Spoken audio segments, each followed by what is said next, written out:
Bonjour mes amis, bonjour tout le monde, ravi de vous retrouver. Aujourd'hui nous allons voir comment faire pour fusionner une cellule. Puis une astuce pour éviter le fusionnement.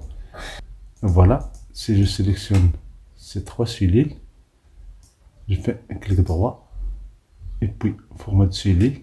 Et dans format de cellule, je passe à l'alignement. Il y a ici fusionner les cellules. Voilà, il y a une seule cellule ici. Je fais CTRL Z pour annuler. On peut faire plus rapidement dans l'accueil. Il y a un bouton de fusionnement, fusionner et centrer. Voilà. Maintenant, je n'ai pas fusionné les autres. Si je veux insérer une colonne ici, je sélectionne B, je fais clic droit et insérer. Vous voyez le problème, il n'y a pas d'insertion parce qu'il y a des cellules fusionnées. Je peux faire la même chose ici, je sélectionne les deux cellules, je clique sur fusionner. Et pour faire plus rapidement, je clique sur le raccourci F4. Voilà, j'ai les cellules ici, je peux les faire une mise en forme, je peux faire encadrement, tout ça facilement et rapidement. Mais ça c'est toujours la colonne A. Si je fais double clic, vous voyez, c'est la colonne A. Mais si je veux insérer une colonne entre C et D, je sélectionne la colonne, je fais un clic droit, insertion.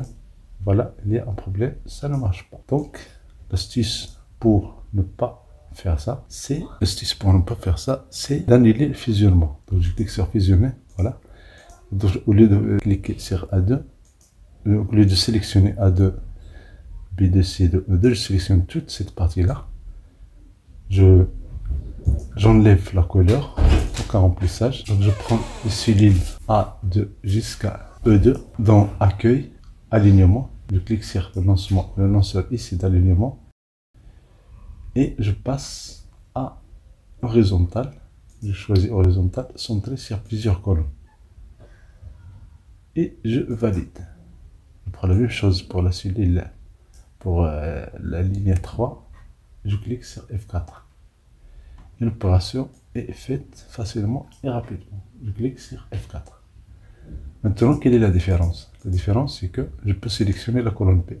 Je peux insérer une colonne. Si je sélectionne cette colonne avec, par exemple, cette couleur, et pour la colonne C, une autre couleur,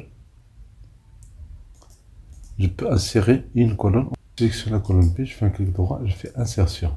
Vous voyez, on peut insérer maintenant les colonnes.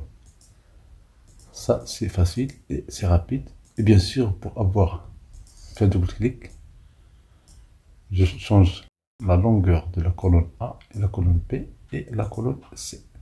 Vous voyez, la cellule B est toujours vide. Donc la cellule A2 contient le texte, le B est vide. Donc ici, je peux faire NBK, par exemple, le nombre de caractères de la cellule A2. Si je valide, j'ai le résultat. Je fais double clic et vous voyez maintenant, je peux changer la longueur de la cellule et je peux enlever C et D. Je sélectionne CTRL-. Et bien sûr, pour changer, renvoyer à la ligne automatique, je sélectionne, je fais renvoyer à la ligne automatique. Et je peux changer le positionnement, l'alignement, comme ça. Donc, au lieu de fusionner, vous pouvez utiliser cette astuce, alignement sur plusieurs colonnes. Merci pour votre temps, merci de vous abonner à cette chaîne, merci d'activer les notifications pour recevoir des vidéos utiles et agréables.